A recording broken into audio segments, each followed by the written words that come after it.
Въпрос номер 4. Вярно ли е, че мъжът ти Георги е посягал да те удря с печка? Да, вярно. Нека да разберем дали това е истина или лъжа. Вашият отговор е...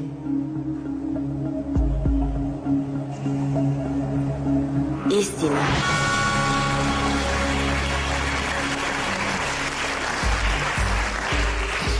Според мен аплодисментите на публиката са за това, че отговаряш искрено и на този въпрос, а не за това, което ти се е случило.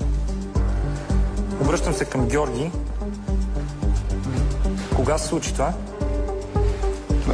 Спомням, че нещо бехме се скарали и тази печката иска през прозореца да изфърля, не да посегам на нея.